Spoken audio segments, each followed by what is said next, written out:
ලෝක තෙල් වෙළඳ පොලේ ඇති වී තිබෙන අස්ථාවරත්වය සහ ඉන් ශ්‍රී ලංකාවට එල්ලවෙන බලපෑම පිළිබඳව සාකච්ඡා කිරීම සඳහා ලංකා කයින්ද තෙල් නීතිගත සංස්ථාව ජනාධිපති අනුර කුමාර දිසානායක මහතාගෙන් හදිසි යමුවක් ඉල්ලා තිබෙනවා. ලෝක වෙළඳ පොලේ පවතින මෙම තත්ත්වය ශ්‍රී ලංකාවට අයහපත් බව පවසන කයින්ද තෙල් සංස්ථාවේ සභාපති ඩී.ජේ. රාජකරුණා මහතා පවතින අයහපත් ප්‍රවණතාව පිළිබඳව මහජනතාව දැනුවත් විය යුතු බව අවධාරණය කර තිබෙනවා. මේ මස ආරම්භයේ පැවති මිල ගණන් හා සසඳන විට ඩීසල් මිල 45%කින් සහ පෙට්‍රල් මිල 30%කින් පමණ ඉහළ ගොස් ඇති බවත් බොරතෙල් මිලද සීග්‍රයෙන් ඉහළ යමින් පවතින බවත් ඔහු පෙන්වා දෙයි. සම්පූර්ණයෙන්ම ඉන්ධන ආනයනය මත යැපෙන ශ්‍රී ලංකාවෙන් රටකට මෙම තත්ත්වය දරා ගැනීම දුෂ්කර වනු ඇත.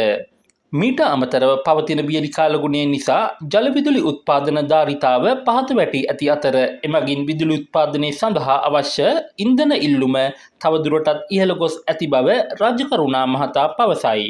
ප්‍රමාණවත් පරිදි ජල විදුලිය නිපදවීමට නොහැකිවීම නිසා විදුලිය ලබා දීම සඳහා සංස්ථාව සතු ඉන්ධන තොග වැඩි වශයෙන් මුදා හැරීමට සිදුවීම තවත් බරපතල අභියෝගයක් බව ඔහු පෙන්වා දී තිබේ.